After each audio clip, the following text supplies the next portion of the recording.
여러분 안녕하십니까. 뉴스와이드 시작하겠습니다. 사전투표를 이틀 남긴 현재 이번 대선은 3자 구도 양상이 짙어지고 있습니다. 물론 지난 대선에서는 오늘처럼 마지막 TV 토론을 마치고 당시 윤석열, 안철수 두 후보의 단일화 담판이 있었습니다. 하지만 그때와는 상황이 다르다는 분석이 많습니다. 국민의힘은 박근혜 전 대통령과 이명박 전 대통령이 공개 행보에 나서면서 보수 결집에 총력을 다하고 있습니다. 이낙연 전 총리도 김문수 후보 지지했다. 하지만 여론조사 공표 금지를 하루 앞둔 현재 여론은 이재명 후보 우세가 지속되고 있습니다. 한국갤럽 조사를 보면 대선 전 이즈음에 실시한 여론조사에서 1등을 한 후보가 모두 대통령에 당선됐습니다. 대선을 일주일 남은 상황부터 살펴보도록 하겠습니다.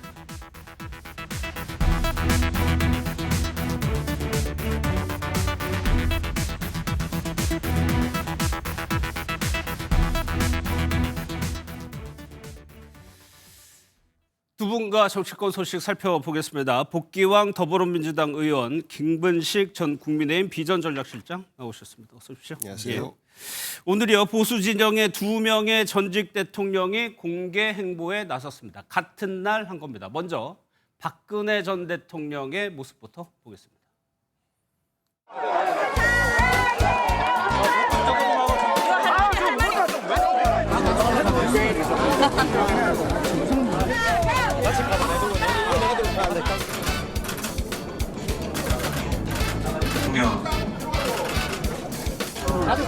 며칠 전에 마침 김문수 후보께서 이곳 구미 아버지 생가 또 옥천에 어머니 생가를 방문하신 모습을 보고 저도 찾아뵙고 싶다 하는 그런 생각이 많이 들어서 오늘 이렇게 오게 됐습니다. 오전에는 박정희 전 대통령의 생가, 오후에는 유경수 여사의 생가를 방문합니다. 복 의원님, 먼저요. 박근혜 전 대통령의 정치 스타일상 정치적 의미를 담긴 행보거든요. 저거는요. 네, 그러니까 지금 김문수 후보를 지지하고 있는 국민의힘 지지 세력들 예. 이것이 아직도 하나로 결집되지 못하고 있는 거 아니겠습니까? 예. 그래서 박정희라고 하는 아버지 향수를 좀 불러일으켜서 김문수에게 하나로 좀 힘을 모아주십시오라는 메시지를 직접적인 표현을 하지 않고 있지만 예. 분명하게 하고 있는 것으로 보입니다. 직접적이지는 않지만 분명하게 하고 있다. 그렇습니다. 네, 그래서 김문수 후보를 바깥에서 이렇게 지원해주는 이런 효과가 좀 있어 보이는데 저런 것이 나이 드신 어르신들이나 그리고 특히 TK 지역에 예. 아직까지도 김문수 후보에 대해서 마음을 열고 있지 못하는 보수층 유권자들에게는 일정 정도 도움이 되지 않을까 뭐 이렇게 예. 전망도 합니다. 아니 이재명 후보가 TK에서 20% 후반까지 뭐 나온다는 여론조사가 있었는데 네. 결집을 하게 되면 이재명 후보의 지지율은 빠질 수밖에 없는 거잖아요. 그럴 수밖에 없을 텐데요. 저는 그럼에도 불구하고 이번 사정은 조금 다르지 않나 싶습니다. 예.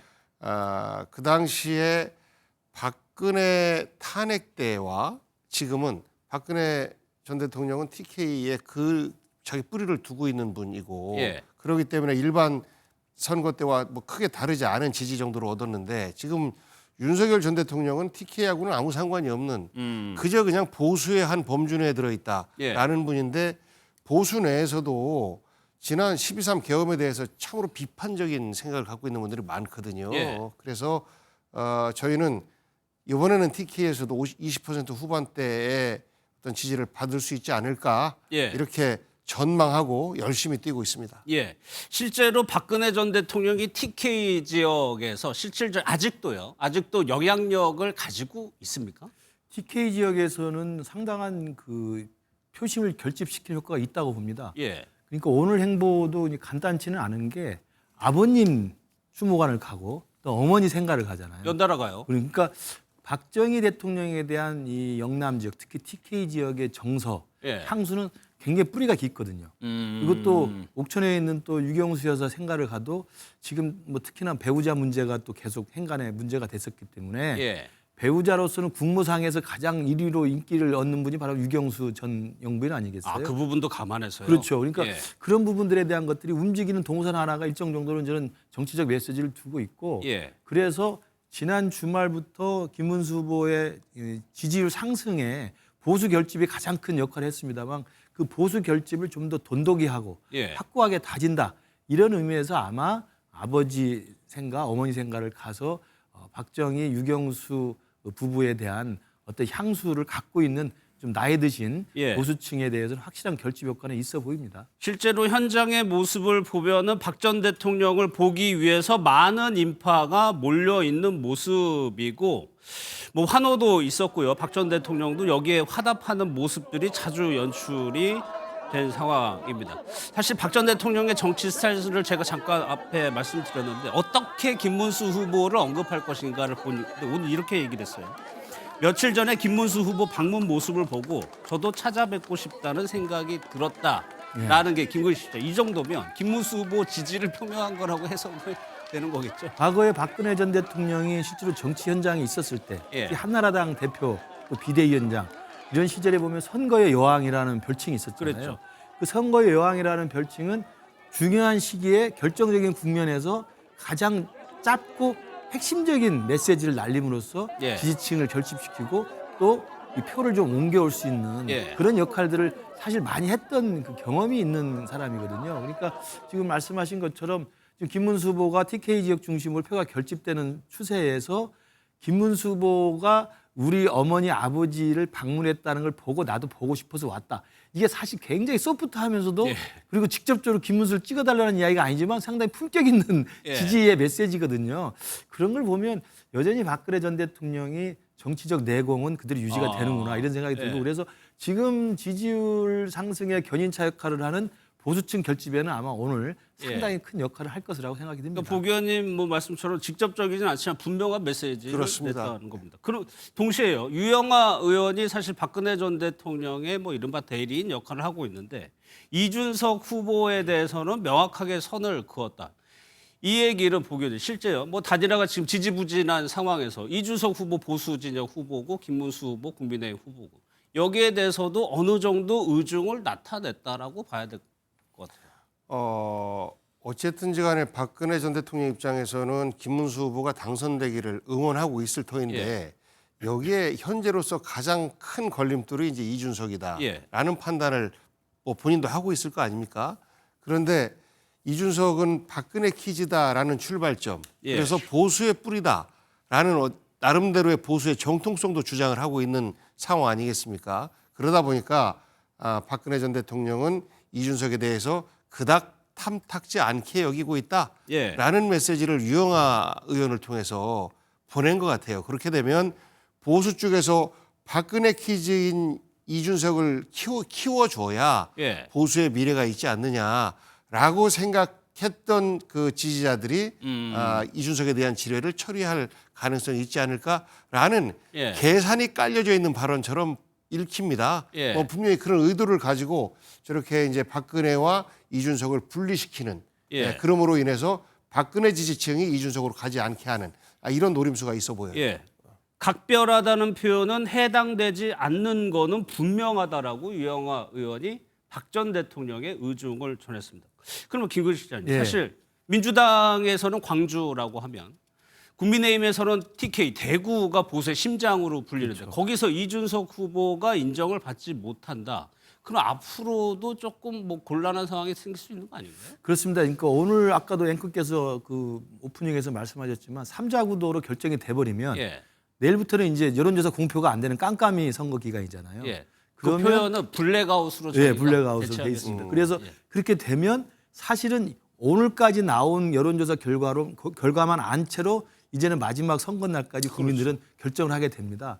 그러면 그 블랙아웃 기간에 들어서는 순간 대부분의 그동안의 대선 같은 경우 추세를 보면 3등을 했던 3당은 그 결집력이 굉장히 빠져나갑니다. 결국 사표 방지 심리가 굉장히 커서 내가 투표장 가서 찍는 한 표가 결국 사표가 될 거라는 걸 우리 국민들이 제일 싫어하거든요. 예. 그러면 양측으로 결집되는 효과가 분명히 있을 것이다. 그런 측면에서 보면 그 한 번 기세를 올리긴 했습니다만 그래서 뭐 일정한 여론조사에서 두 자릿수를 내긴 냈지만 예. 아마 내일 이후에 블랙아웃 기간으로 돌입이 되고 또 3자 구도로 그대로 굳어지면 결국 고민하던 예. 우리 보수층에서 윤석열의 계엄 때문에 정말 김문수 후보를 찍어야 되는지 말아야 되는지 고민하던 분들도 최종에 가서는 내가 찍어서 안 될 이준석보다는 그래도 한번 힘을 실어줘서 한번 해보자라고 예. 했을 때는 김문수 후보에 가는 경향이 크다고 경험적으로 보여져요. 예. 그래서 아마 TK에서도 저는 비슷한 효과가 결국은 마지막 결집을 할 텐데 그 TK에서도 될 수 있는 후보 김문수에게 결집하는 효과를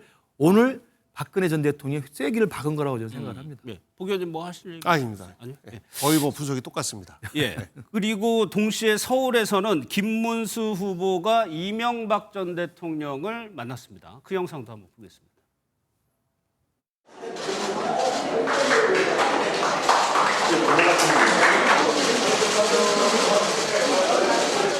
한번 안아주시죠. 그래. 후보 얼굴이 찍어 나오게 해요. 단일화 뭐 이런 등등의 문제에 대해서도 끝까지 본인이 이제 과거의 경험을 말씀을 하시면서 끝까지 진정성 있게 설득하는 그런 모습들을 국민들께 좀 보여줬으면 좋겠다 이런 얘기가 있었습니다.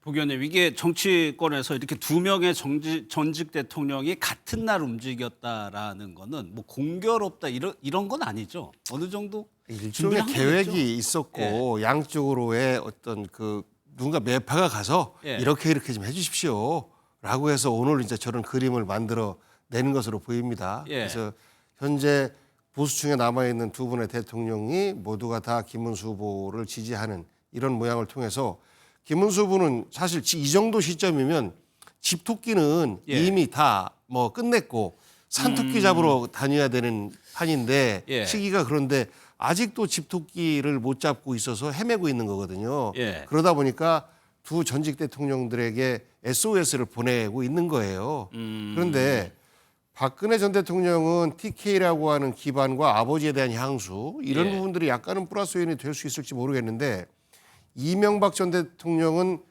우리 국민들에게 별로 안 좋아요. 예. 인기도 없어요. 정말 집토끼 중에서도 그냥 무조건 집토끼, 예. 생각 안 하는 집토끼 그런 분들은 혹시 도움이 될지 모르겠는데 그분들은 이미 그 김문수 후보 바운더리 안에 들어와 있지 않은가 싶거든요. 예. 그래서 이명박, 박근혜 전 대통령들에게 모두가 다 SOS를 쳐서 본인에게 이익이 될 수 있겠다라는 판단을 그 참모진들이 한 모양인데 저는 오히려 이명박 전 대통령 같은 경우에는 수도권에서 이렇게까지 가는 건 아닌데 라는 역효과를 불러일으키지 않을까 이런 실제 전망도 도움이 안 해봅니다. 될 것이다. 김 실장님은 어떻게 생각하세요? 이명박 대통령에 예, 저도 부분적으로는 박근혜 전 대통령이 갖는 정치적인 상징 자산, 예. 그건 박정희의 근대화, 유경수 영부인의 어떤 호감 이런 게 사실 밑바닥에 깔려 있습니다. 지금도 이어지고 있고. 예, 있죠. 예. 그리고 대한민국을 지금까지 발전시켜온 초석이 됐던 박정희 대통령. 이 부분에서 많은 국민들이 공감하는 상징 자산이 있다고 봐요. 예. 이명박 전 대통령은 그것과는 조금 결이 다르다고 저도 생각을 합니다. 그럼에도 불구하고 전반적으로 지금 김문수 후보 입장에서는 보수층 결집이라는 걸 우선적 과제로 해서 예. 그것부터 일단 집토끼라고 표현했습니다만 고정 지지층을 다 결집시켜 놓고 그리고 이제 외연을 확장하는 것을 하겠다라는 걸로 좀 보이고요. 그런 행보라는 입장에서 오늘 며칠 전에 그 박정희 대통령과 유경수 여사 생각을 갖고 그걸 뒤받아서 오늘 박근혜 전 대통령이 움직이기 시작했고 그리고 김문수 후보는 따로 또 이명박 전 대통령을 오찬을 했기 때문에 예. 전체적인 그림은 가장 그 1차적인 결집 대상인 보수 지지층들을 다시 한번 확실하게 모으겠다. 예. 이런 맥락에서 두 전직 대통령이 충분하게 오늘 메시지와 함께 행보를 보인 것으로 보이고요. 예. 저는 그런 면에서 일단 시작은 뭐 그렇다고 생각을 하는데 저도 좀 안타까운 그 복귀한 의원님 말씀대로 좀 떼늦은 감이 있죠. 지금 이제 며칠 안 남았는데 예. 지금은 중도로 외연을 확장해서 더 많은 표들, 중도에서 고민하고 있는 표들을 모아 오늘 와도 지금 부족한 편인데 예. 지금에 와서 또 집토끼 결집하는데 이렇게 모양새를 보이고 있는 것은 조금 뭐 바른 방향이긴 합니다만 좀 예. 떼늦은 감이 있다는 좀 아쉬움은 있습니다. 알겠습니다. 그러면 이분은 어떤가 한번 보겠습니다. 이낙연 전 총리가 문재인 정부에서 총리를 역임했었죠. 오늘 김문수 후보 지지 선언을 했습니다. 어떤 내용인지 한번 보겠습니다. 무엇보다도 당장 눈앞에 닥친 괴물 독재국가 출현을 막는데 그가 가장 적합한 후보인 것은 분명한 사실입니다. 그래서 저는 저의 한 표를 그에게 주기로 했습니다. 김문수 이낙연 협잡이 망하고 질 수밖에 없는 이유는 반헌법적이기 때문입니다. 이제 본인이 일관되게 젊은 시절부터 추구했던 사쿠라 행보의 끝을 대단원을 이뤘습니다. 김민석 위원장은 상당히 거친 표현을 쓰면서 비판을 했는데 이 부분 복 의원님께 하나만 여쭤보고 공통 질문 드릴게요. 민주당에서 상당히 좀 격앙된 반응들이 좀 나오고 있더라고요. 이낙연 총리에 대해서. 네, 네. 왜냐하면 저분은 좋은 대학 나와서 예. 호남이라는 이유로 각종 혜택을 다 누렸어요. DJ에게 발탁되고 노무현 정부 때도 역할을 하고 그다음에 문재인 정부에서는 총리까지 하고 예. 모든 걸 다 누렸는데 마지막으로 대통령 경쟁에서 진 거지요. 그 노여움 때문에 자기를 지금까지 키워준 자기 고향도 버리고 자기의 당도 버리고 자기의 뿌리까지 버리는 예. 이런 모습 속에서 야, 참 노욕이 무섭다. 노욕이 무섭다. 저 노욕이 보시는군요. 저 예. 노욕이요. 그냥 본인 한 분의 인생에 오점을 남기는 건 괜찮은데 저분과 함께했던 또 다른 젊은 정치인들이 있어요. 예를 들면 뭐 대전에 있는 박영순 의원이라든지 예. 이런 분들이 그래도 이낙연과 함께하겠다라는 생각으로 탈당 행렬까지 같이 했었는데 그분들이 저분이 이번에 계엄에 그 계엄 세력들과 함께 움직이는 걸 보고 탈당을 하고 있는 거 아닙니까? 그래서 저분과 함께했던 동지들에게 정말 씻을 수 없는 상처를 준 것이고 예. 저분을 배출했다라고 자랑스러워했던 저분의 고향 분들이 이낙연이 우리 고향에 오면 그냥 안 둘 거야. 이제 이낙연은 다시는 고향 땅 못 밟을 거야. 이렇게 얘기를 해요. 예. 그 고향 분들에게 준 상처가 굉장히 큰 거지요. 마찬가지로 저희도 저희와 다른 결의 생각을 가질 수 있어요. 그런데 지금 같은 상황에서 비상계엄 그리고 우리 국민들이 내란이라고 여기는 그 세력들과 손을 잡는다라고 하는 것은 과거에 그 저분이 언론사에 있을 때 예. 전두환 찬가에 가까운 글을 쓰셨다.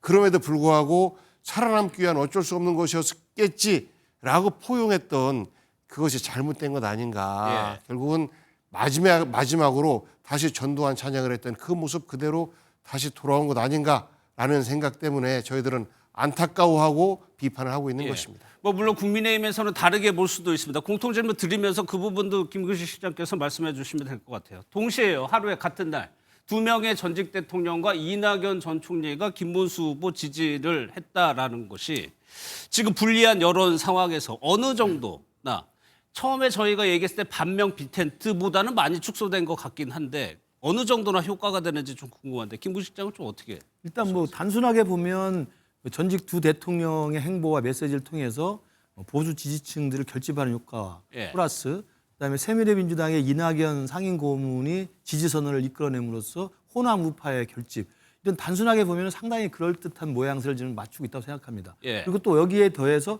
어제 저녁에 전격적으로 이루어진 한동훈 전 대표의 김문수 유세 현장에서 합류 이것까지 이루어지면 당내 통합뿐만 아니라 전직 대통령의 보수층들에 대한 결집 그다음에 호남 우파에 대한 결집 이런 예. 이제 플러스 여건했다고 생각이 들긴 하는데 저도 개인적으로 보면 저기서 제가 주목할 대목은 뭐냐면 예. 이낙연 전 총리가 오늘 발표하면서 저의 한 표를 드리겠습니다 이렇게 이야기해요. 예. 그래서 저게 한 표로 끝나면 어떡하나 제가 그런 생각이 좀 듭니다.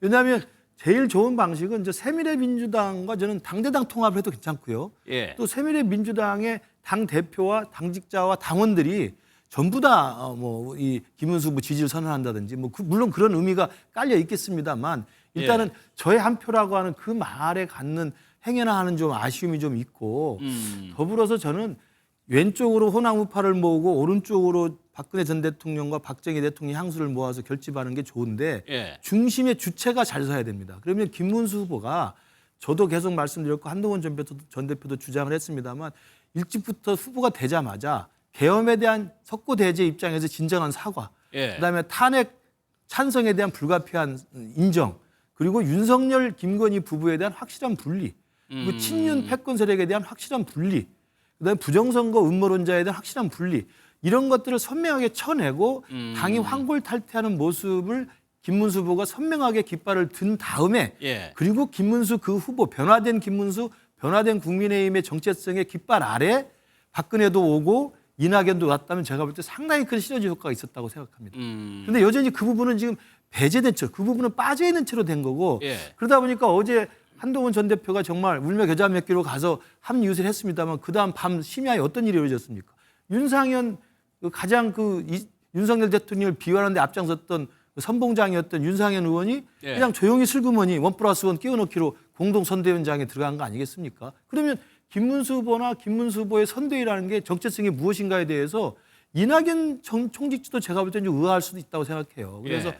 주체가 선명하게 쓰고 그 주체의 깃발 아래 좌우가 이렇게 결집을 해야 되는데 지금은 아직 그 부분이 좀 과제가 남아있지 않나 이런 생각이 예. 들어요.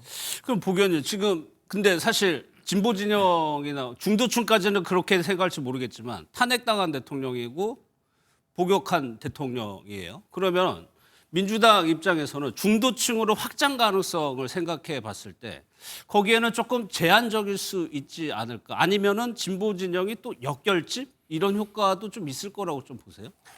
저는 중도층으로 확장은 한 발짝도 못 간다라고 생각해요. 예. 그 이낙연 전 총리의 이런 갈짓자 행보에 대해서 국민들은 아이고 그래 양지 따라가는구나 정치인 그렇지 뭐라고 생각할 가능성이 되게 높다고 봐요. 예. 그리고 그 전직 대통령 두 분 같은 경우는 김문수 후보가 워낙 허약하다 보니까 거들어주는 거거든요. 예. 저는 우리 김근식 기자께서 정확하게 진단을 했다라고 보는데 후보가 없어요.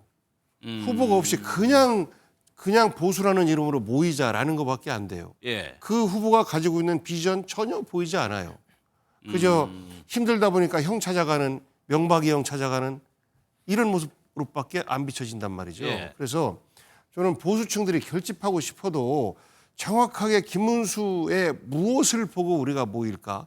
김문수가 과연 대한민국에 앞으로 5년 혹은 본인이 3년 한다고 했으면 3년 동안 무엇을 할 수 있을까? 예. 이런 비전이 전혀 보이지 않는 것이죠. 그러다 보니까 저는 보수층의 결집이 아무리 이렇게 거들어줘도 지지부진할 수밖에 없고 다만 마지막 그 기표소 안에 들어갔을 때의 그 보수를 계속해서 찍었던 분들은 보수를 또 찍을 가능성은 좀 더 높다라고 생각을 합니다. 하지만 스윙보터라고 하는 그 계층은 이미 한참 전부터 명확해요. 예. 거의 상당한 비율이 보수에 대해서는 이미 이제 이번에는 기대를 접고 있다. 근데 예. 이것에 대해서 기대를 다시 할 수 있게 만들어주는 역할은 아무도 못합니다. 오로지 후보밖에. 그런데 그 후보는 그런 비전을 보여주지 못하고 있어서 지금 이런 그 옛날에 어른들의 모임보다 예. 오히려 김상욱, 허은하 그리고 과거 간호사법에 앞장섰던 국민의힘 소속이었지만 결기 있었던 간호사 출신 국회의원 최현희 예. 이런 분들이 같이 서 있는 것이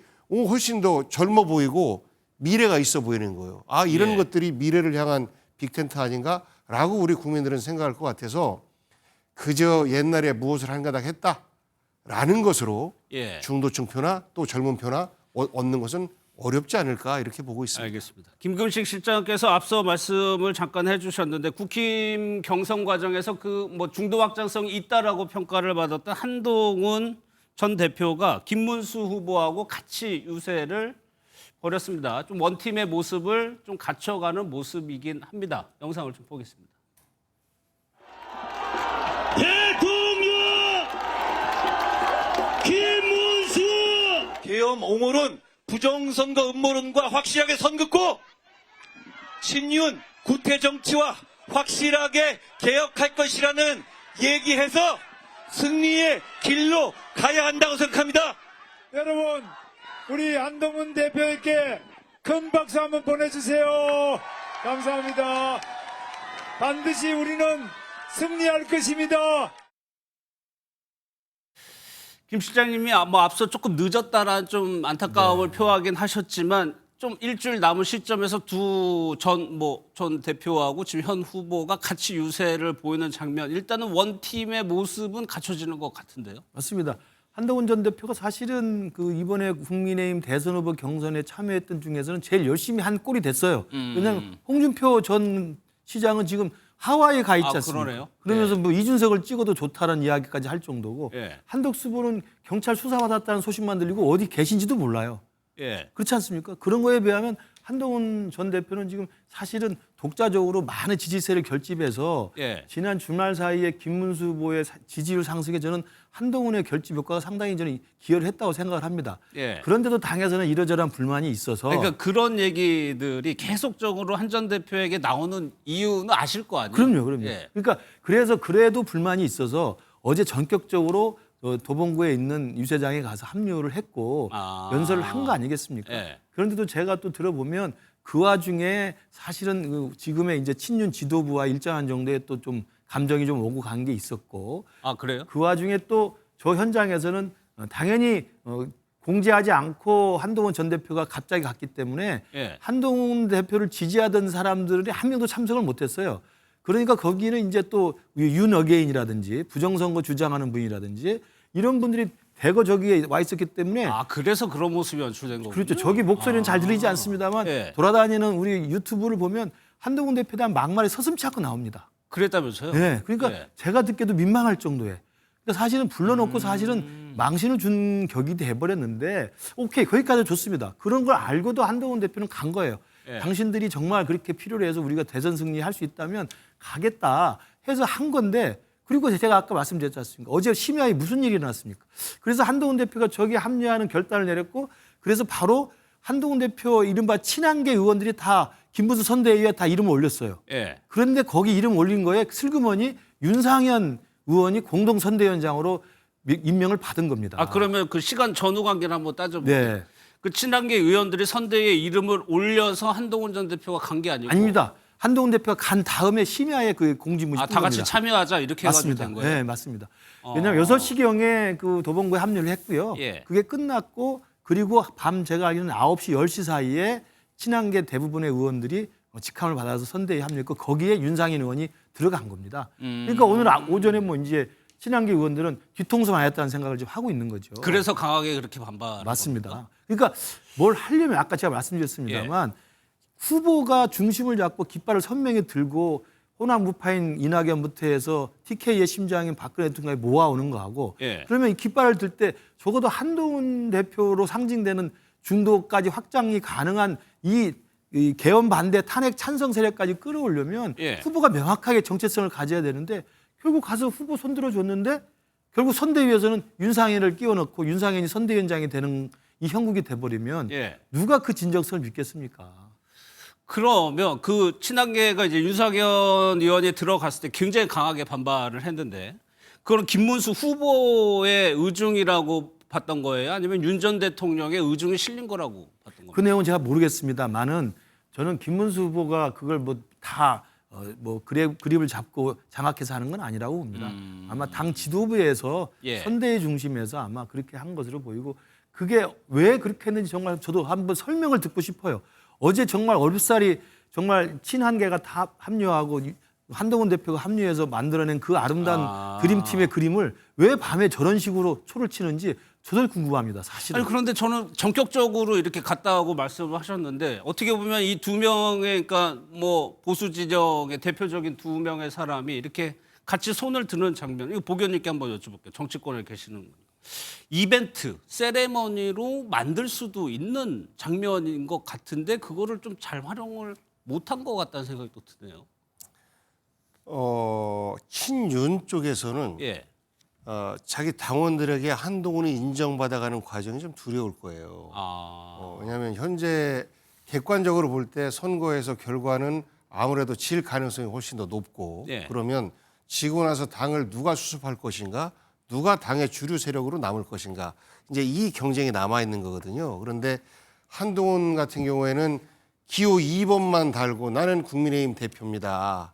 그러면서 본인 지지층들에게 실제는 제가 후보가 됐었어야 되는데 라는 아쉬움을 주는 메시지를 던졌던 거 아니겠습니까? 그러면서 지금 현재까지도 김문수 후보에게 그 개헌과의 단절, 부정선거의 단절, 그리고 친윤 또 윤 부부와의 단절 이런 메시지를 끊임없이 면전에서도 내고 있어요.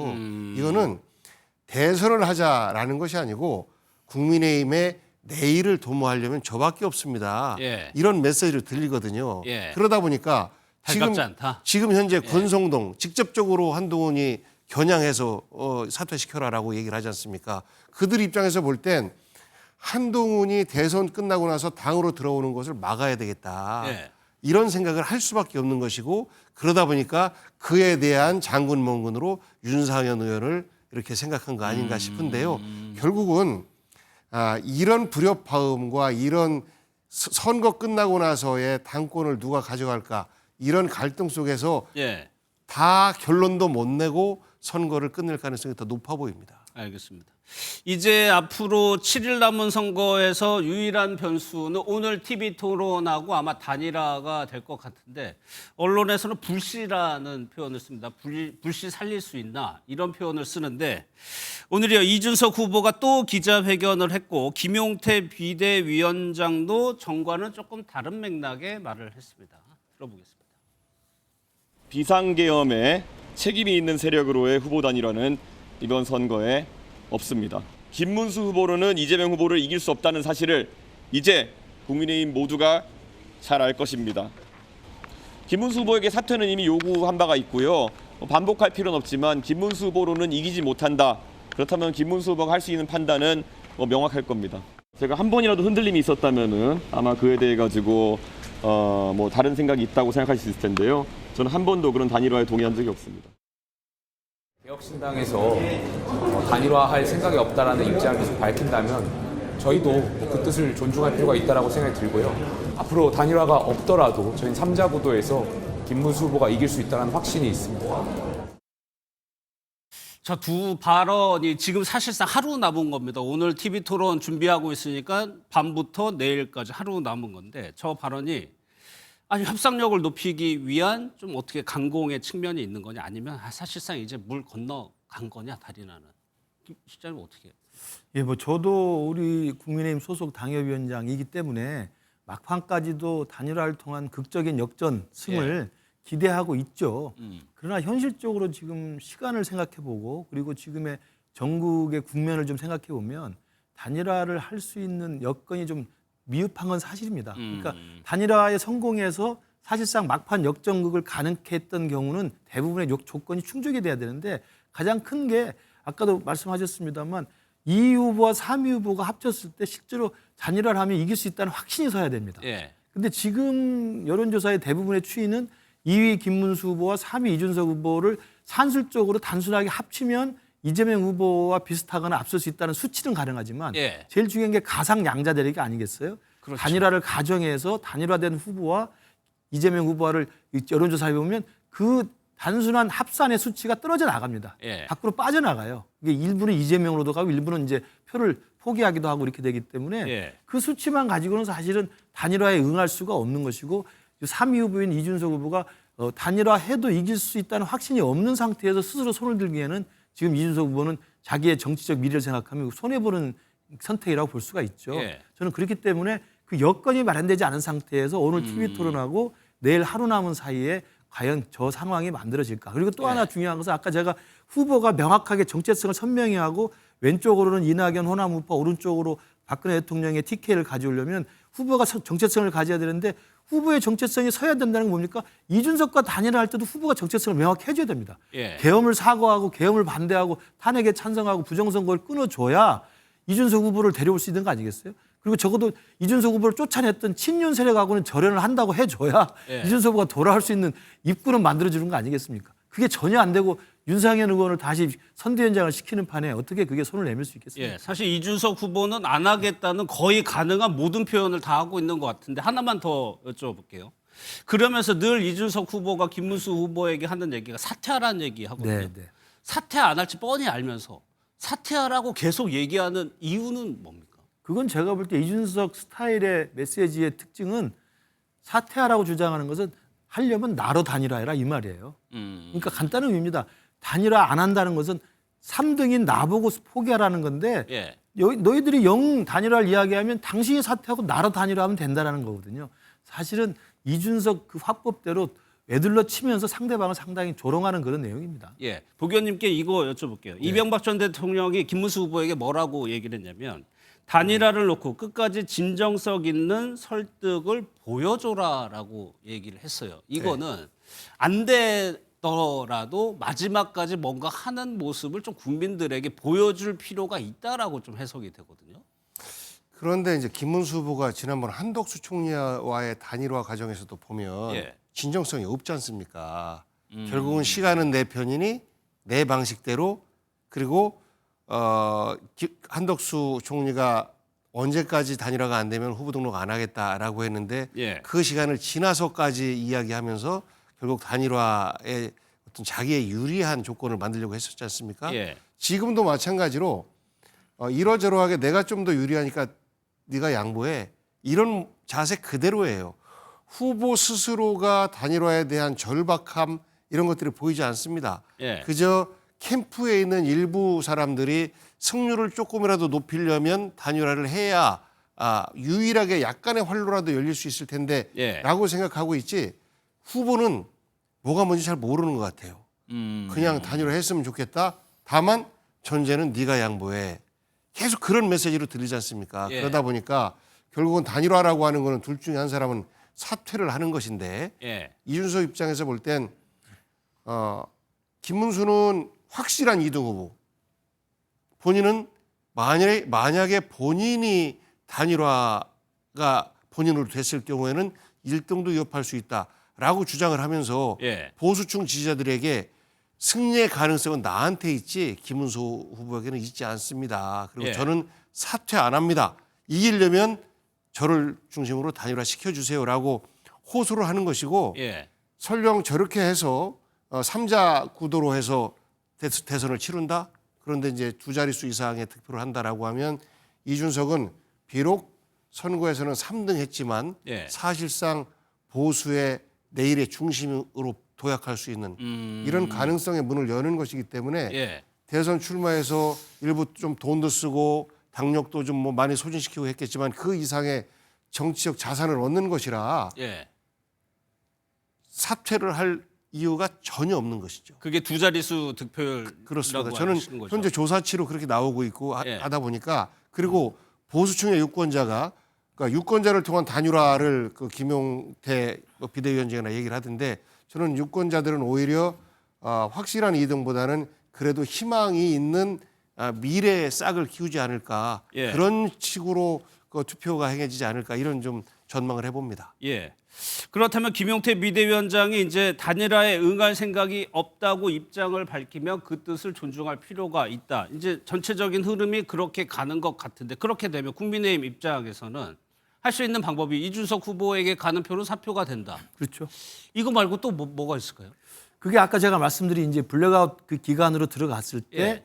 결국은 이제 표를 찍는 국민들이 이제 둘 중에 하나를 선택하는 극적인 양측으로의 결집 현상이 일어난다는 거죠. 예. 사표 심리에 의해서 이제 그걸 이야기하는 수밖에 없다. 그러니까 단일화의 가능성이 원천 봉쇄가 되고 차단이 되면 이제 남은 기간 우리 국민의힘 쪽에서나 김문수 후보 측에서는 이준석 찍으면 이재명 된다. 예. 요 단순한 캐치프레이즈를 갖고 할 수밖에 없어요. 그러면 지금까지는 이제 단일화 때문에 이준석 후보에 대한 비판을 그렇죠. 상당히 삼가했는데 네. 그 시한이 사실상 끝나게 되면은 본격적으로 공격하는 겁니까? 벌써 어제부터 그제부터 그게 벌써 온라인에서 돕니다.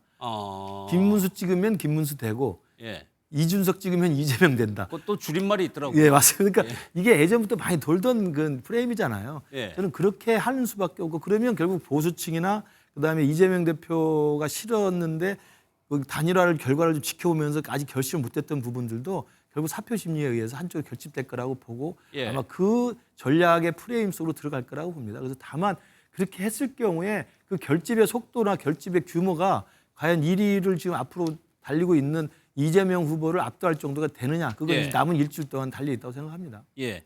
사실 지난 대선에 제가 앞서 말씀드렸지만 TV 토론 오늘 기준으로 해보면요. TV 토론이 끝나고 그 다음 날 윤석열 당시 후보하고 안철수 후보하고 단일화를 했기 때문에 아직까지 하루 시한이 남았다고 지금 전해드리고 있는데 저희 공통 질문 하나 드릴게요. 그럼 지금 남은 방법은 이명박 전 대통령이 김문수 후보에게 그런 제안을 했다라는 보도도 있어요.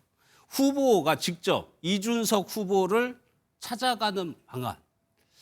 예전에도 뭐 노무현 전 대통령, 정몽준 후보 당시 모습도 떠오르고 이 부분에 대해서 두 분께서는 찾아갈 의지가 있을까? 김문수 후보가. 복 의원님은 어떻게 생각하세요? 퍼포먼스는 가능할 거라고 보는데 예. 이미 이준석 후보가 아무도 안 만나겠다. 아무 전화도 안 받겠다라고 공언을 한 거 아닙니까? 예. 그 국민의힘의 그 신상진 의원이 차에 동승하려고 하니까 피했던 거 아닙니까? 일부러 안 만나고 그런 것처럼 실제 김문수 후보는 그런 퍼포먼스를 할 때 그래도 조금은 진정성이 있다.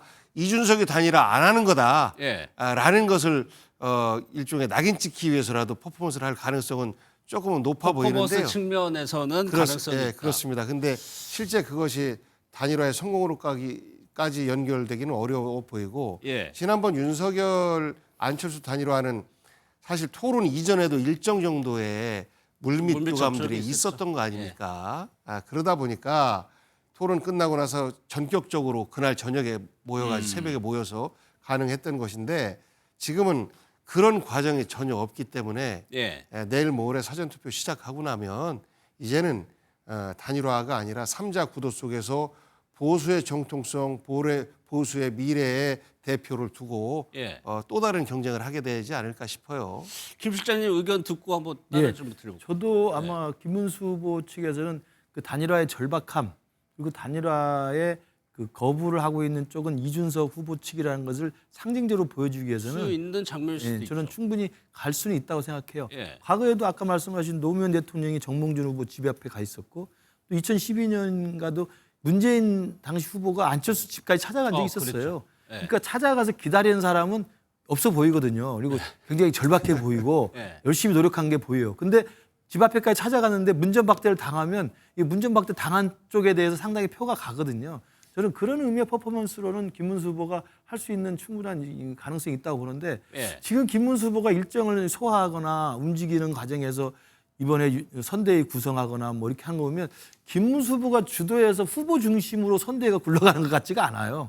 오히려 후보는 좀 선대위가 만들어놓은 일정을 소화하기 좀 힘든 이런 상황인 것 같기도 해서 예. 저는 이제 오늘 아니면 내일 아니겠습니까? 오늘은 뭐 토론해야 되니까 안 될 거고 내일 하루밖에 토론 없는데 끝나고 이후 딱 그 시간밖에 그렇죠. 없습니다. 그러니까 예. 오늘 토론 끝나고 내일까지의 기간에 김문수 후보가 정말 선대위를 장악해서 주도권을 갖고 이건 반드시 해야 되겠다 해서 모든 일정을 취소하고라도 이준석 후보랑 직접 만날 수 있도록 진정성 있는 모습을 보인다면 예. 가능성이 있겠지만 그렇지 않는다면 뭐 사실은 시간은 지나갈 수밖에 없는 거라고 봐요. 제가 왜 무슨 질문 드리려고 하냐면 이준석 후보가 오늘부터요 무방 유세를 한다고 하는데 지금 대선이 일주일 남았거든요. 선거 다 해보셨으니까 아무리 40살 젊다고 하더라도 무방 유세라는 게 안 자고 쪽잠 자면서 하는 의미인 것 같아요. 이게 가능한 건가요, 선거 유세에서? 그것도 퍼포먼스죠. 아, 새벽에 어디 가고 하는 모습도 보여주는데 예. 어떻게 잠 안 자고 버틸 수 있겠습니까? 불가능하죠. 다만 그렇게 잠을 안 자는 것처럼 새벽 시간, 밤 시간에도 일정들을 짜겠죠. 하지만 중간중간에 차 안에서 쪽잠을 자지 않고서는 실제 불가능해요. 근데 예. 선거를 치러보면 저 같은 경우는 근소한 어떤 그 선거를 여러 번 치러봐서 실제 잠을 몇 시간 못 잡니다, 하루에. 예, 그러니까 우방유세라고 쭉 이제 그 표현을 했습니다만 예.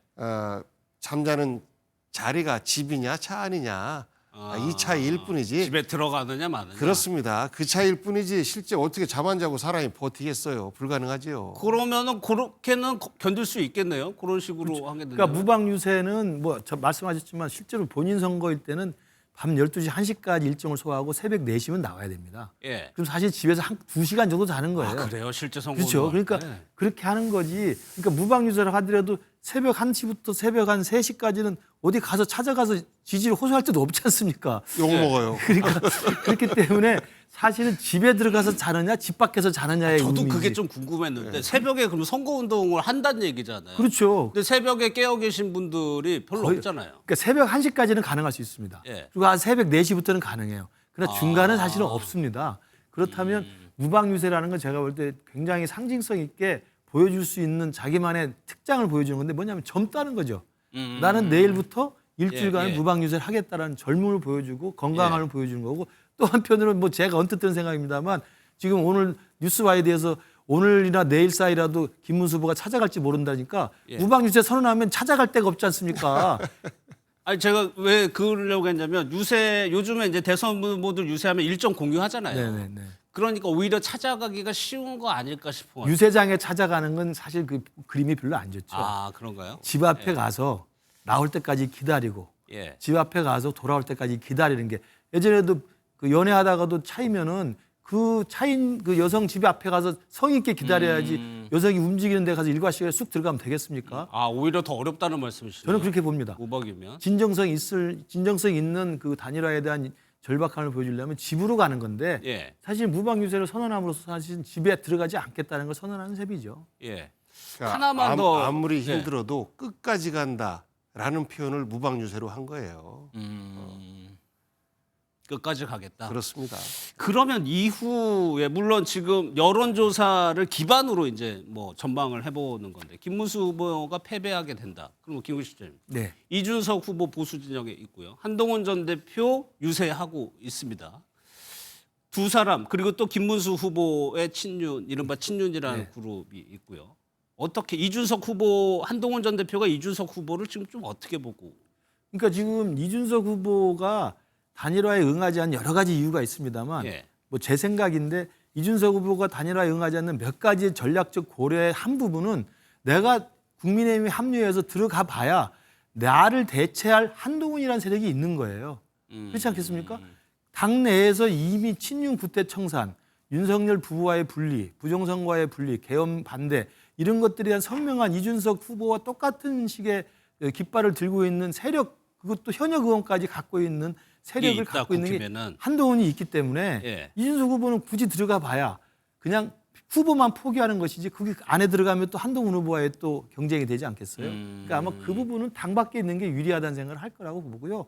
그러면 결국 대선 이후에는 이 당의 어떤 변화와 혁신의 방향을 놓고 예. 크게는 친윤 기득권 세력과 친한계의 변화 혁신 세력 그리고 당 밖에 이준석이라는 젊은 보수 이 세 세력이 아마 보수의 재편을 놓고 상당히 아마 역동적인 그런 기싸움이 벌어질 거라고 생각합니다. 그것이 이준석 후보로서는 장 외에서 일단 최대한 득표력을 올리는 것이 도움이 될 거라고 판단을 했을 것이다. 알겠습니다. 여론조사 잠깐 살펴볼 텐데 내일부터 실시되는 여론조사는 대선 개표 전까지 공표가 금지가 됩니다. 사실상 지금 여론조사가 시청자 여러분들이 보기엔 최신의 여론조사가 될 수 있을 건데 한국갤럽에서 재미있는 좀 기사가 났는데 지금까지 이 시점에서 여론조사를 1, 2위 후보가 실제로 대통령의 당선이 어떻게 됐느냐 여부를 따져보니까 부교님 글쎄요. 굉장히 박빙의 승부를 보였던 지난 대선조차 오차범위 내에서 윤석열 후보가 1%포인트 앞섰었는데 모든 대선에서 이 시점에서 1등한 후보가 대통령의 당선이 됐다고 그러더라고요. 그럼 민주당으로서는 지금 뭐 격차 더 크고 상당히 낙관적인 상황 아닌가요? 근데 저희는 아직 유권자 지형이 안정되지 않았다고 판단하고 있습니다. 여전히요? 예, 왜냐하면 국민의힘이 시작도 늦었고 그리고 아직도 집토끼 이 단속하느라 딴 거를 못 하고 있지 않습니까? 예. 그래서 지금 현재보다는 좁혀질 가능성이 더 높아 보인다라고 추측을 하고 있고요. 이제 그래서 어떤 선거가 되든지 간에 아무리 우리에게 유리한 싸움이 돼도 3% 이상 이기기는 어렵다라고 저희들은 처음부터 각오하고 3%포인트 어렵다? 예, 어렵다라는 생각으로 준비를 했었는데 예. 결국은 어느 쪽이 투표장으로 많이 가느냐 싸움이다라고 생각해요. 예를 들어서 이재명 후보가 앞서가네 무조건 되겠네라고 안심해서 이재명 후보 지지층이 투표장에 안 나가면 예. 이거는 뭐 어려운 결과가 나올 수도 있는 것이고 만약에 그 김문수 후보 쪽에서 어차피 안 될 텐데 뭐 하고 포기하고 투표장에 안 가면 뭐 지금 이상으로 더 많은 표 차이가 날 수도 있고 그래서 네. 저는 지금은 아직까지 판고르기가 안 된 상태 속에서 블랙아웃 시기가 들어가기 때문에 예. 실제 이 정도 격차를 그대로 유지한다라고 장담하기는 좀 어려울 것 같습니다. 예. 김근식 실장께는 그거 여쭤볼게요. 지금 이번 대선과 가장 국힘 입장에서 유사하다고 볼 수 있는 게 16대 대선 노무현 전 대통령과 정몽준 후보 단일화. 네. 그때 그 단일화가 굉장히 큰 파급력을 가지면서 역전된 상황이 벌어졌는데 근데 저희가 앞서 얘기 나눴지만 단일화 가능성이 지금 상당히 낮은 상황에서 지금 상황은 어떻게 보고 계세요? 그때 2002년이죠. 그러니까 이해창 후보가 상당히 앞서가고 예. 있었고요. 압도적으로 앞서가고 있었고요. 그리고 노무현 후보가 민주당 후보가 일찌감치 됐습니다만 후보 이후에 지지율이 계속 빠지는 상황이었고 그리고 당 밖에 장에 있었던 정몽준 후보가 급상승하면서 예. 정몽준 후보와 노무현 후보가 극적인 단일화에 성공하고 그 단일화의 결과로 노무현 후보가 단일화 후보가 되면서 역전승에 성공했는데 그랬죠. 그때도 아까 말씀드린 것처럼 노무현 후보와 정몽준 후보 합친 것이 한 40% 넘어가가지고 이해창 후보를 앞서가는 것이었고요. 양자 대결로 했을 예, 때. 그렇습니다. 그렇기 때문에 그리고 그때 당시는 두 후보가 갖고 있는 지지층들이 중복되지 않았습니다. 각자 자기의 지지층들을 가지고 있었던 거예요. 그게 또 흡수가 됐고. 맞습니다. 그러니까 예. 시너지 효과가 충분히 있었던 것이죠. 그렇기 때문에 저는 지금과는 조금 다른 양상이긴 합니다만 그럼에도 불구하고 우리 당이 그리고 김문수 후보 측에서 우리 국민의힘 선대위에서 끝까지 내일까지 남아있는 단일화의 시한을 불태우면서까지 이준석 후보의 단일화를 그래도 계속 절실하게 하려는 이유는 그래도 합치면 지금보다는 훨씬 더 우리가 이길 수 있다는 가능성이 높아지기 때문에 예. 저는 그 부분은 끝까지 저는 포기해서는 안 된다고 생각을 합니다. 알겠습니다. 내일까지 일단은 뭐 사전 투표가 시작되는 전까지는 시한으로 볼 수 있을 테니까 내일까지는 한번 보겠습니다. 어제요 대구에서 민주당이 선거 유세를 하는데 좀 아찔한 사고가 벌어졌습니다. 영상을 보고 오겠습니다. 이렇게 하는 거는 범죄예요. 여러분, 이렇게 하는 건 범죄야. 여러분 그냥 보내주세요.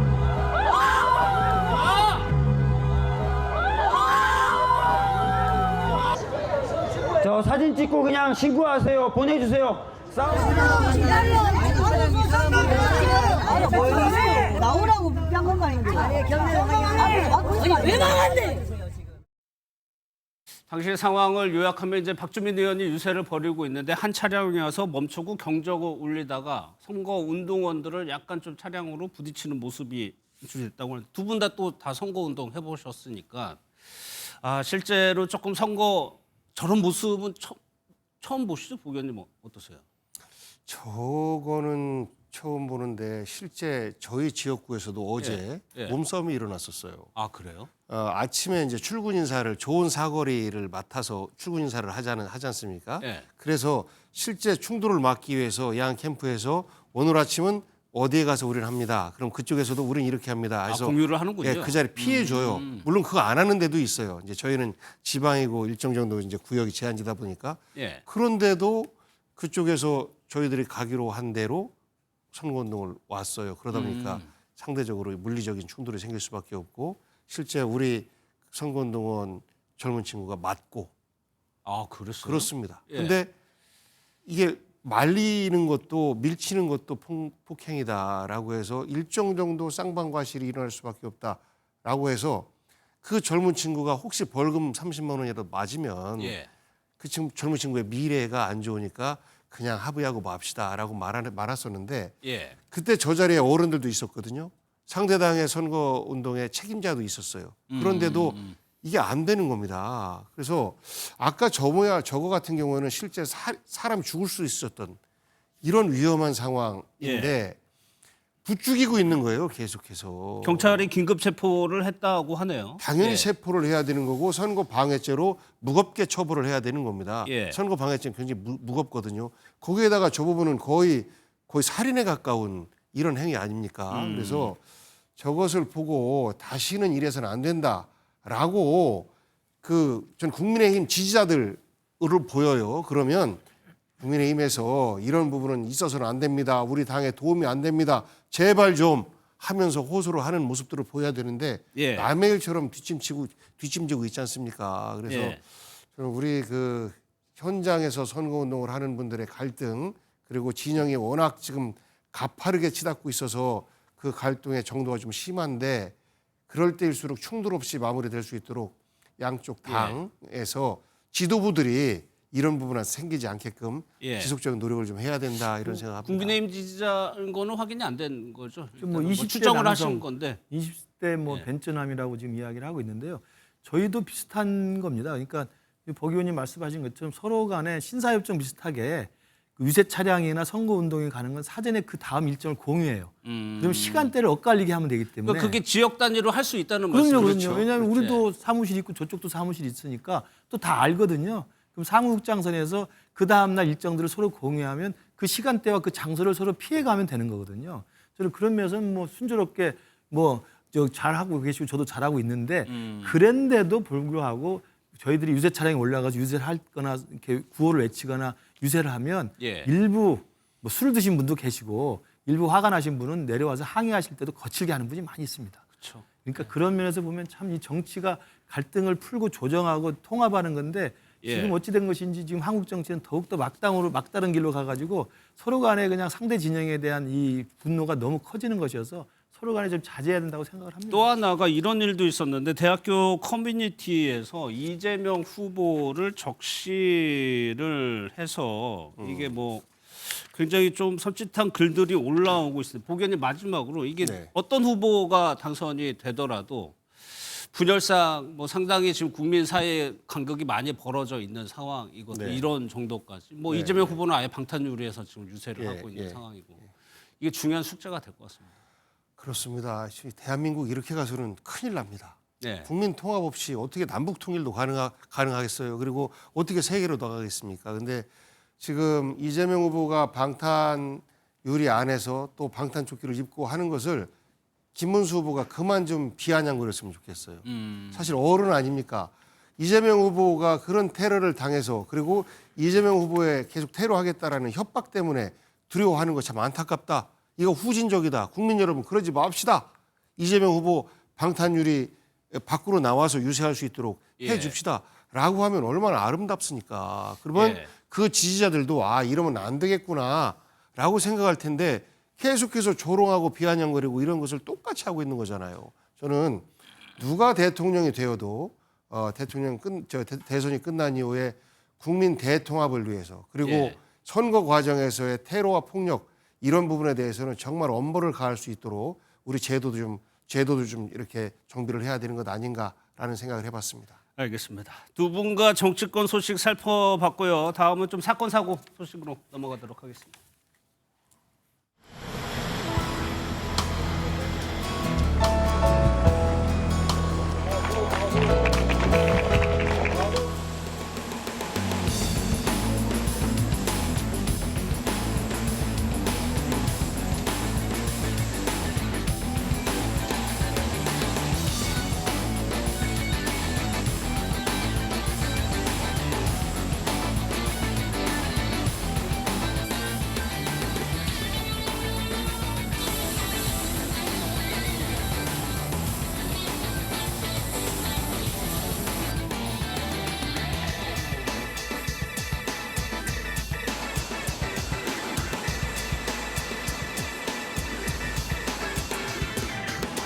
accroître notre dépendance à l'industrie américaine.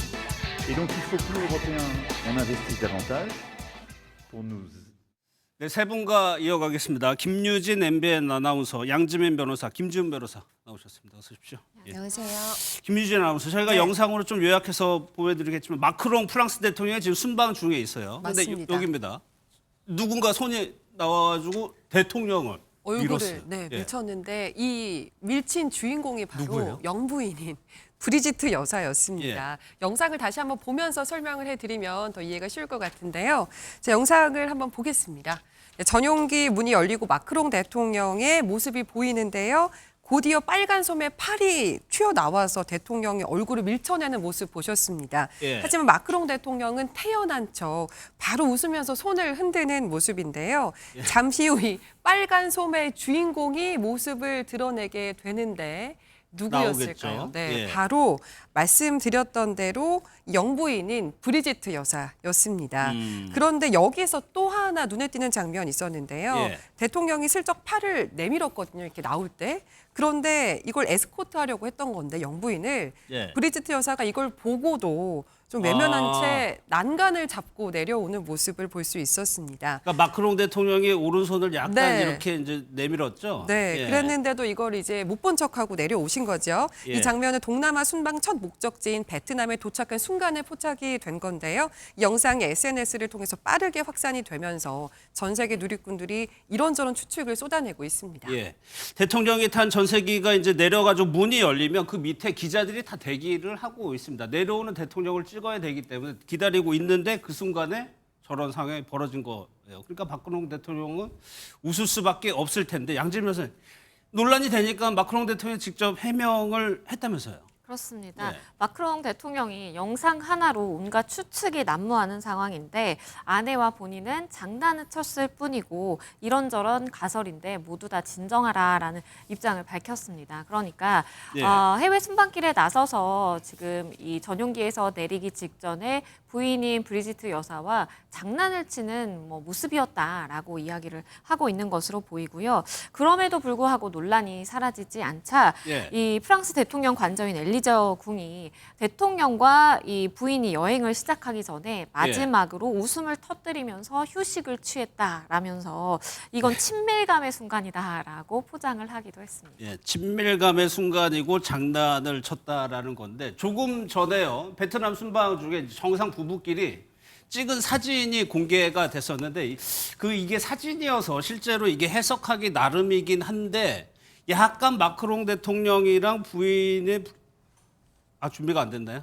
약간 좀 간격이 떨어져 있는 사진이 공개되기도 했었습니다. 그래서 이게 정말 장난친 거 맞느냐라는 또 의견도 나오고 있어요. 그러다 보니까 김지훈 변호사님, 이걸 두고 선생님과 제자? 이런 얘기의 댓글도 있고 반응이 있던데 지금 어떤 내용들이 나오고 있습니까? 예, 사실 마크롱 대통령이 장난이다, 예. 친근감의 표현이다 이렇게 해명을 하기는 했지만 그래도 아무래도 한 국가의 원수인데 영부인에게 이 손으로 맞는 모습이 상당히 노출된 게 그게 이례적이지 않을까요? 그렇죠. 그래서 예. 전 세계 누리꾼들이 과연 어떤 상황이냐, 도대체 진실이 무엇이냐 추측을 많이 하고 있습니다. 반응을 보면요, 가정폭력의 희생 아니냐, 혹은 예. 가장 많은 반응은요, 선생님이 학생을 다루는 것처럼 지금 이렇게 한다. 예. 그리고 원래 선생과 학생 사이라 그런 건가? 이런 댓글들이 있습니다. 그러니까 아무래도 두 사람이 원래 교사와 학생 관계였던 이 점을 알고 있는 누리꾼들이 지적을 하는 것이 아닌가라는 생각이 예. 듭니다. 왜 자꾸 선생과 제자 얘기를 하냐면 두 사람의 인연이 이제 저희가 알아볼 텐데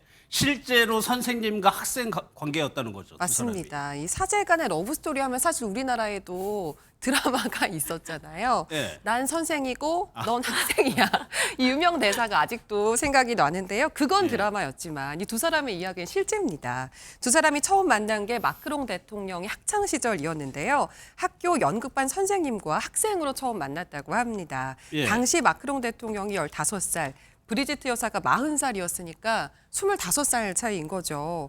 먼저 사랑에 빠진 건 마크롱 대통령 쪽이었다고 하는데 첫눈에 반했다고 해요. 오히려 마크롱 대통령이. 네, 맞습니다. 그런데 당시 브리지트 여사가 이미 아이 셋을 둔 기혼자였거든요. 예. 심지어는 브리지트 여사의 딸과 마크롱 대통령이 같은 반 친구였다고 합니다. 그러니까 정리를 해보면 마크롱 대통령이 같은 반 친구의 엄마와 나중이긴 하지만 결혼을 하게 된 셈이다라고 예. 볼 수 있습니다. 친구 엄마이자 학교 선생님과 결혼을 하게 된 건데 20살이 넘게 차이가 나다 보니까 마크롱 대통령의 부모 입장에서 누구라도 네. 이제 좀 반대했을 것 같아요. 저도 아들이 있는데요. 아들 있죠. 네, 네. 제 아들이 만약에 나중에 그런다고 하면 저도 말려야죠. 네, 이 마크롱 대통령의 부모님도 같은 마음이었던 것 같습니다. 네. 심지어 처음에는 부모님이 이 아들이 사랑에 빠진 상대가 브리지트 여사가 아니라 브리지트 여사의 딸인 거라고 생각을 했대요. 그렇게 생각했을 수 있을 것 같아요. 하지만 네. 두 사람은 이 모든 반대를 이겨내고 2007년, 그러니까 브리지트 여사가 이혼한 지 1년 만에 결혼에 골인하게 됩니다. 양 변호사님도 마찬가지 있는 건데 그렇죠. 당연히 반대를 했는데 결국에는 결혼한 거잖아요. 그렇죠. 결국에는 결혼을 했어요. 그것도 결혼을 2007년에 했는데 이 브리지트 여사가 2006년에 이혼을 하고 바로 1년 후에 마크롱 대통령과 결혼을 한 것입니다. 당시에요, 마크롱 대통령의 이제 부모님께서 굉장히 반대를 하셨다라고 합니다. 예. 그래서 마크롱 대통령의 아버지가 심지어 브리지트 여사를 직접 찾아가서 당시에는 아이의 선생님이었겠죠. 제발 아이가 성인이 될 때까지만 참아달라 이렇게 부탁을 참아달라. 했다고 하고요. 예. 그런데 그럼에도 불구하고 두 사람의 관계가 이어지다 보니까 결국에는 당시에 이제 파리에 거주하고 있던 게 아니었는데 마크롱 대통령을 파리로 유학까지 보내면서 두 사람을 떨어뜨려 놓으려고 했다라는 겁니다. 당시에 이제 유학을 안 가겠다라고 펄펄 뛰다 보니까 브리지트 여사가 직접 선생님이었겠죠. 유학을 다녀와라라고 설득을 했다라고 하고요. 예. 유학을 가서도 파리에 가서도 이후에도 전화를 이어가면서 두 사람의 연애는 이어졌고 무려 12년 동안 연애한 끝에 2007년에 결혼을 하게 된 겁니다. 예, 15살에 만나서 그러니까 30에 결혼을 하게 된 거죠. 여기에 대해서 마크롱 대통령이 실제로 브리지트 여사를 언급한 부분이 있습니다. 2017년 5월 달 영상인데 한번 보겠습니다. Toujours présente et encore She's davantage. always present, sans laquelle je ne serais and pas she's moi. been even more present. And without her, I wouldn't be myself. 공개적으로 이렇게 얘기를 할 정도였습니다. 근데 상황이 거의 드라마와 같은 상황이다 보니까 실제로 프랑스에서는 이 러브 스토리가 상당히 화제가 됐겠어요. 맞습니다. 드라마로 실제로 만들어질 만들어졌어요? 예정이라고 하는데요. 예. 지난해 한 제작사에서 두 사람의 러브 스토리를 주제로 드라마를 제작하겠다고 밝혔습니다. 총 6부작으로 계획이 됐는데요. 예. 지금은 각본 집필 단계라고 하는데 벌써 관심이 뜨겁습니다. 다만 이게 오늘 얘기가 나오니 불화설이 진짜라고 한다면 이게 좀 드라마의 결말이 다른 방향으로 갈 수도 있겠다. 이런 생각을 해볼 수가 있는데요. 예. 이게 워낙 관심이 많은 사안이다 보니까 가상 캐스팅이라고 하죠. 누리꾼들 사이에서 마크롱 대통령 역할에는 배우 라이언 고슬링, 그리고 브리지트 역할은 줄리아 로버츠가 잘 어울릴 것 같다. 이런 얘기도 나왔었다고 합니다. 하지만 일각에서는 현재 대통령과 영부인의 사생활을 드라마로 제작하는 것이 적절하냐. 이런 지적도 나오고 있는 상황이라고 하네요. 예, 실제로 마크롱 대통령의 부인 이제 브리지트 여사 얘기를 하고 있는데 프랑스에서는 이른바 이거 핫하다고 표현하죠. 인기가 굉장히 많다는 얘기죠. 네, 그렇습니다. 예. 그리고 한국에서도 그런데 한국에서도 마크롱 대통령만큼 혹은 그 이상으로 인기가 있고 인지도가 높은 인물입니다. 프랑스에선 더한데 가장 핫한 인물 중에 하나예요. 가판 때 이 혹인용으로 내놓는 이 잡지가 있잖아요. 예. 잡지들. 표지 모델로 등장할 정도로 최고의 셀럽이었는데 이 고교 남학생과 여교사 간의 이 사랑, 맺어진 이 두 사람의 20년 넘는 러브 스토리가 상당히 프랑스인들의 이 마음을 훈훈하게 자극을 한 모양입니다. 그랬을 것 같아요. 예. 네, 그런데 사실 이렇게 러브 스토리 때문만은 아니고요. 대선 때도 마크롱 대통령의 득표에 굉장히 브리지트 여사의 역할이 상당히 컸습니다. 선거 전에 유세 현장에 적극적으로 참여한 것은 물론이고 연설문의 원고 작성까지도 직접 돕는 일을 마다하지 않았다고 하거든요. 예. 사실상 이러니까 마크롱 대통령의 영부인을 떠나서 정치적인 조언자 역할까지 도맡아 한 셈입니다. 예. 근데 실제로 뭐 해명처럼 뭐 장난친 것처럼 이렇게 남편의 얼굴 저렇게 밀 정도면 성격이 좀 시원시원하다고 봐야 됩니다. 굉장히 시원시원한 성격의 네. 소유자로 프랑스에서 알려져 있습니다. 사실 본인이 굉장한 연상이잖아요. 결혼 당시에 마크롱 대통령이 30살이었고 본인은 64세였어요. 그러면 나이 차가 어마어마한 겁니다. 프랑스에서조차도요.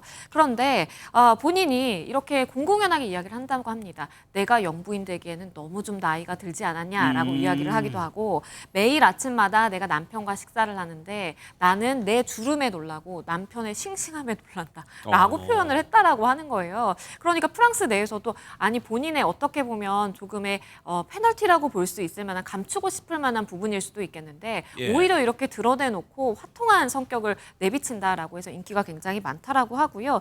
실제로 이런 시원시원한 성격이 프랑스 국민들의 호감을 사로잡고 호감도를 높이고 이게 마크롱 대통령을 향한 표심에도 이어졌다라는 분석까지도 있을 정도고요. 그런데 이런 와중에 저렇게 얼굴을 밀치는 듯한 모습이 공개되니까 많은 프랑스인들도 충격을 받았다고 합니다. 예. 그런데 앞서 저 김지훈 변호사께서 잠깐 설명을 해주셨죠. 아무리 프랑스라고 해도 영부인이 저렇게 적극적으로 뭔가 국정에 관여하는 듯한 모습을 보이면은 조금 부정적인 여론도 있을 수 있을 것 같아요. 네, 실제로 그런 여론이 좀 있었습니다. 대선 전부터 이 대선 캠프에서 연설문이나 TV 토론 등 이런 주요 사안은 반드시 브리지트 여사를 거쳐야만 결정이 된다 이런 불만이 쌓여왔다고 하는데요. 사실상 브리지트 여사가 마크롱 대통령의 문고리 역할을 한 거다 이런 지적이 나오고 있었던 겁니다. 게다가 마크롱 대통령이 당선 전부터 이 브리지트 여사의 여사에게 퍼스트레이디라는 공식 직함을 주고 사무실과 직원을 제공하겠다고 하면서 여론이 더 악화하기도 했는데요. 이 일부 국민들은 우리는 대통령을 뽑은 거지 영부인을 뽑은 것이 아니다라면서 반대 서명까지 했었다고 합니다. 예, 알겠습니다. 다음은요. 김치찌개 싫어하시는 분도 아마 거의 없을 텐데 그 제조 현장이 굉장히 작업장이었 충격적인 모습이었습니다. 영상으로 한번 보겠습니다. 영업은 같이 하시는 거예요? 아니요, 영업은 같이 하다. 지금 뭐 연락 받아가지고 지금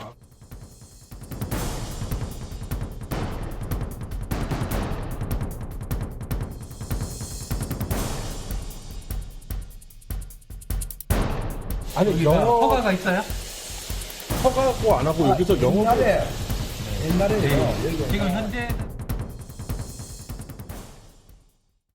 김치찌개를 만들어서 음식점에 이제 납품하는 업체 모습인데 좀 자세히 좀 설명 좀 해주세요. 네, 정말 음식을 만드는 곳이라고 생각하고 싶지 않지만 예. 이곳은 김치찌개 즉석 조리식품을 제조하고 판매하는 작업장이었습니다. 영업장 바닥 및 내벽에는 곰팡이, 물때가 가득했고요. 세척하지 않은 국통에는 말라 비틀어진 김치찌개가 남아 있었는데요. 그 옆에는 찌개 국물을 소분해둔 이 종이컵이 있었는데 이것도 뭐 일단 상온에 둔 거고 박스로 대충 덮어둔 모습을 확인할 수가 있었습니다.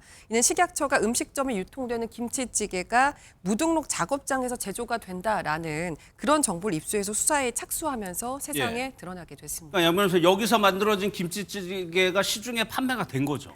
판매가 됐습니다. 그러니까 소비자들에게 직접 공급이 됐다라기보다는 우리가 찾는 음식점에 20kg 들이로 해서 판매가 된 겁니다. 예. 지금 지난해 3월부터 10개월간 영업을 해왔다라고 저렇게 불법적으로 영업을 해왔다라고 하고요.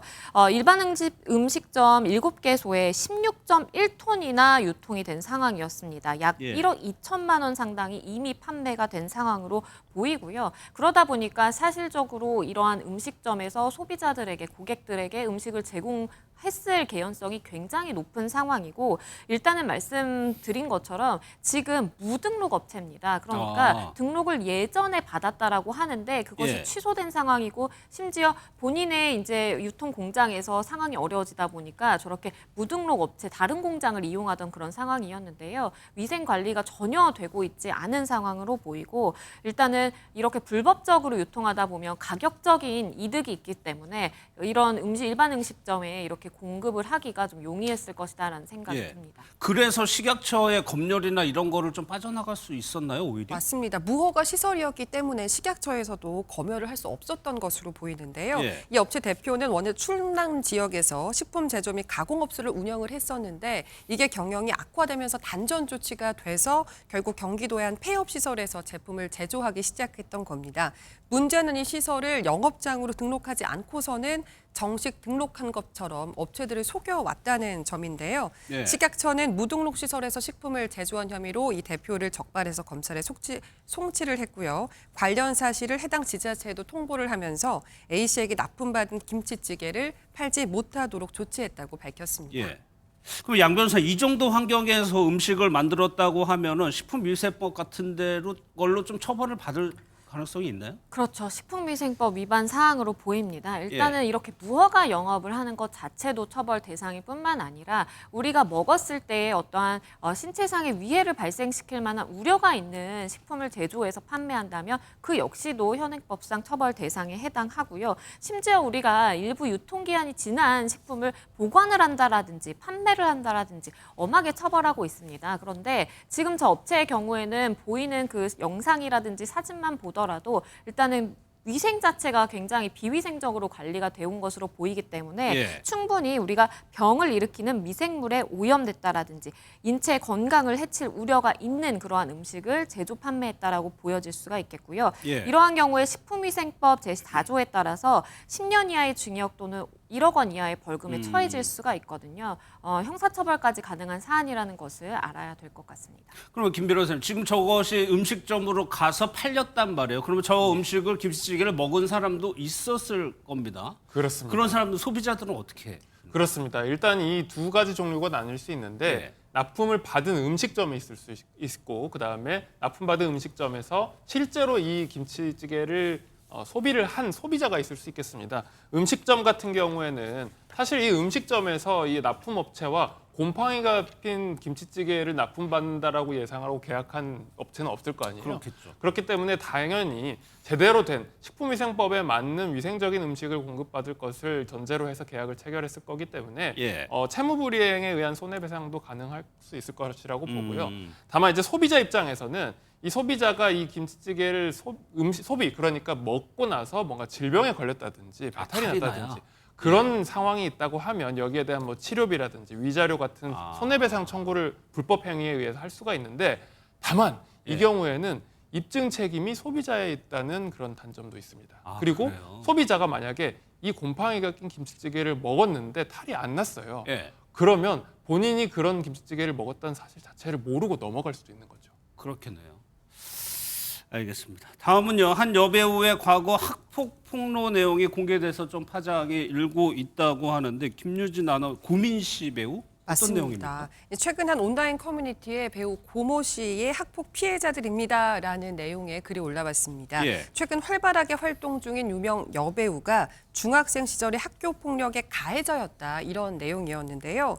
글쓴이가 주장하는 내용은 이렇습니다. 중학교 시절부터 이 배우가 다수의 친구들에게 학폭, 금품갈취, 폭언을 했고 장애 학생에 대한 조롱과 협박을 일삼았다. 예. 그리고 반 친구들의 물건과 금전을 습관적으로 절도했다라는 주장이었는데요. 이 작성자는 배우가 고 씨라는 것 외에는 이름을 명시하지는 않았습니다. 예. 다만 출생 연도나 개명 전 이름을 적으면서 이게 고민시 씨가 맞는 거 아니냐 이렇게 지목이 된 상황인데요. 예. 한편 이 해당 폭로글의 작성자는 해당 배우에게 어떠한 사과나 보상도 원하지 않는다라면서 다만 활동을 영구적으로 멈춰라, 중단해라라고 요구했습니다. 그것이 고민 씨 배우에게 요구한 내용이에요. 맞습니다. 이 부분에 대해서 네. 활동을 하지 말아라. 네. 일단은 글 쓴 사람의 주장인 상황입니다. 소속사 측에서도 양 변호사님 입장을 냈죠. 여기에 대해서. 맞습니다. 이 게시글을 뭐 올리면서 어떠한 증거를 첨부하거나 그런 건 아니었어요. 그러다 예. 보니까 소속사 입장에서는 일단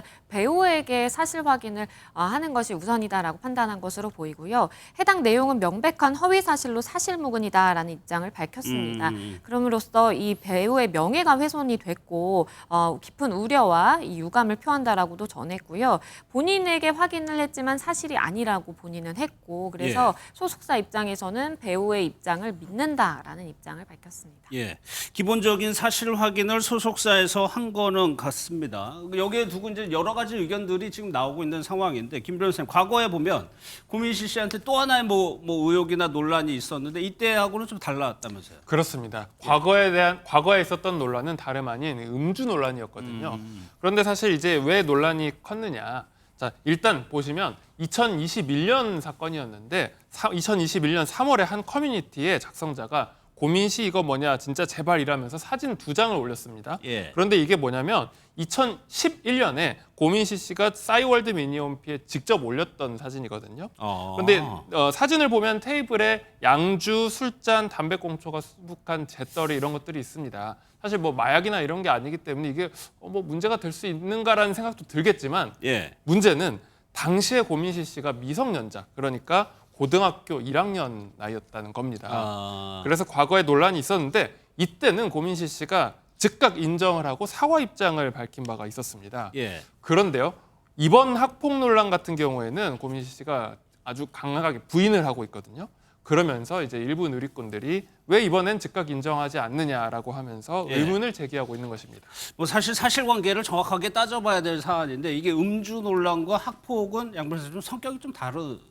그렇죠. 그러니까 음주 논란의 경우에는 본인이 과거에 뭐 학창 시절에 철없던 시절에 이렇게 친구들과 어울리면서 했던 뭐 일탈이다라면서 사과하고 넘어가는 게 가능합니다. 왜냐하면 피해자가 없잖아요. 그렇기 때문에 사과를 하고 넘어갈 수 있겠지만 학폭의 경우에는 피해자가 명백하게 존재하는 상황일 가능성이 높고 그런 경우에는 피해자와의 합의도 중요하지만 우리 사회의 정서상 학창 시절에 누군가를 집요하게 괴롭힌다라든지 학폭이 요즘에 굉장히 큰 화두로 떠올랐는데 그러한 누군가에게 강한 상처를 남기는 행위에 대해서 대중들의 사랑을 먹고 사는 연예인으로서의 업으로는 적절하지 않다라는 그런 의견들이 많다 보니까 사실 학폭 사건에 연루가 되면 재기가 굉장히 불가능해지는 상황이 많습니다. 예. 최근에 구민실 씨가 예능 프로 나서 굉장히 성실한 모습을 보여서 이미지가 좋던 타에 이런 논란이 좀 터져. 맞습니다. 그 예능 보면요, 굉장히 일머리가 좋다 그러죠. 맞아요. 센스 있게 착착착 일을 해냈는데 배우 본인이 자기는 아르바이트를 워낙 많이 해봐서 일하는 거 자신 있다 이렇게 밝히기도 했었습니다. 예. 이후에 이 고민실 씨가 인기 OTT 시리즈에서 주연을 맡으면서 새로운 모습을 보여줘서 호평을 받기도 했었는데요. 게다가 지금 이 고민실 씨 주연 드라마가 방송이 되는 상황에서 이런 일이 벌어져서 제작사도 난감한 상황이라고 합니다. 알겠습니다.